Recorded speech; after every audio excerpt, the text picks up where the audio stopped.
Okay, after electric potential, now the another definition is electric potential difference. इसमें हमेशा बच्चे confuse रहते हैं. इसमें क्या है कि it is defined as the amount of work done या work requires to move a positive charge from infinity to the given point in an electric field. Keep in mind. और यहाँ पे जो इसकी अब डेफिनेशन जो बनती है कि ना इलेक्ट्रिक पोटेंशियल डिफरेंस, ईपीडी का मतलब इलेक्ट्रिक पोटेंशियल डिफरेंस बिटवीन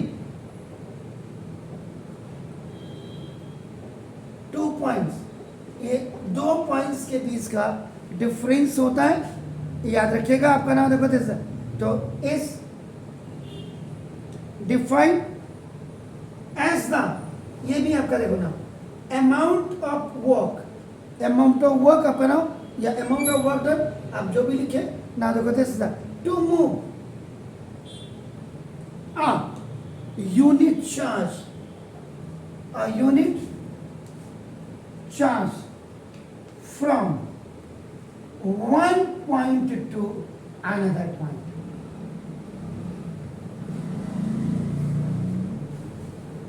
एक पॉइंट से दूसरे पॉइंट पे आपका नाम देखो जैसा ये. तो इलेक्ट्रिक पोटेंशियल डिफरेंस क्या है? दो पॉइंट्स के बीच का डिफरेंस है जिसको आप डिफाइन करते हैं कि amount of work done to move, किसी भी यूनिट चार्ज को मूव करने के लिए जो अमाउंट ऑफ वर्क डन आपको चाहिए, लेकिन वो from one point two the another point आपका होता है. याद रखिएगा. इसका मतलब क्या होगा? अब क्लियर होगा. इसी से आपका बन जाएगा, इसी से आपका बन जाएगा कि ना 1 volt is a potential difference. आपका देखो ना potential difference between two points, ये दो पॉइंट्स के बीच का पोटेंशियल डिफरेंस है इन ए कंडक्टर. कंडक्टर का मतलब जो इसको आपका क्या कर रहा है, करंट को कैरी कर रहा है. आप इसको कंडक्टर या करंट कैरी कंडक्टर भी लिख सकते हैं. आपका ना देखो मीन्स करंट कैरी कर रहा है, that is the wire. Wire आपकी हो गई जिससे करंट आप लेके जा रहे हैं. तो ना व्हेन कब होगा? When 1 joule of work done, when 1 joule of work done आपका देखो ना this is to move a charge of 1 coulomb, 1 coulomb का देखो ना from one point to another point. इस पे इंफिनिटी टू गिवन पॉइंट आता है और इसमें 1 पॉइंट्स टू another पॉइंट आता है. आपका हमेशा याद रखिए. आपका इसका मतलब क्या होगा कि 1 वोल्ट इज इक्वल टू 1, ये ऊपर क्या होगा जूल, 1 जूल अपॉन 1 कूलम. ये हो गया सर इस के लिए. ये इसको आप क्या कर सकते हैं, और 1 volt is equal to 1 joule, ये ऊपर चले जाएगा. सी इनवर्स भी आप इसको लिख सकते हैं. आपका नाम इज इट. और जो इसकी स्मॉलर यूनिट होती है आपका नाम देखो of electric potential, electric potential की जो आपका स्मॉलर यूनिट होती है वो क्या होती है 1 milli volt is equal 10 to the power -3 volt. या 1 micro volt is equal 10 to the power -6. इसका जिक्र कल भी आया था. और जो इसकी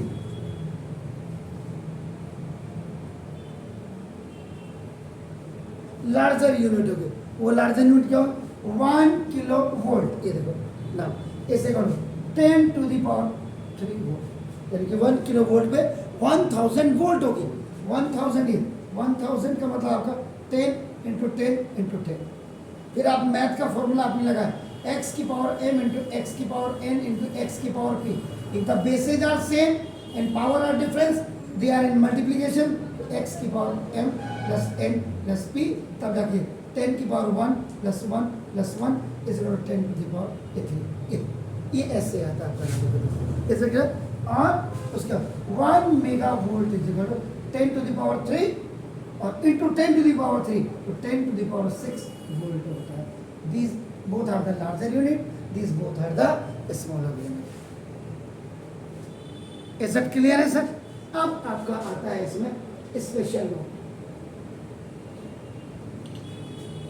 एक्चुअल में स्पेशल नोट का मतलब कि ना द इलेक्ट्रिक ईपी का मतलब electric potential difference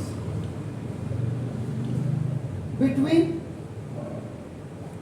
two points. आपका नाम देखो इन आ किसी भी इलेक्ट्रिक सर्किट में अगर सर्किट इज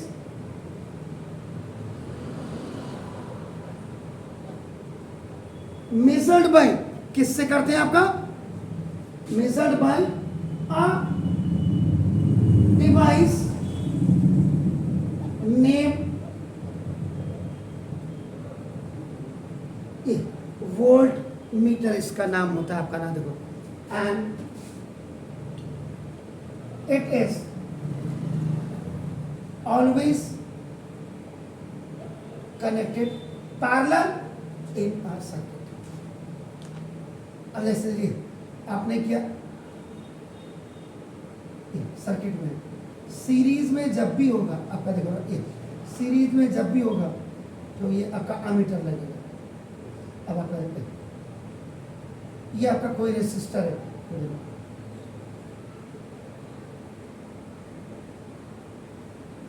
यहाँ की भी लगा देते तो ठीक है. सर्किट तो हम बात को पढ़ेंगे. इट इज ऑलवेज कनेक्टेड अपना इन ए सर्किट अपना पैरेलल इन ए सर्किट.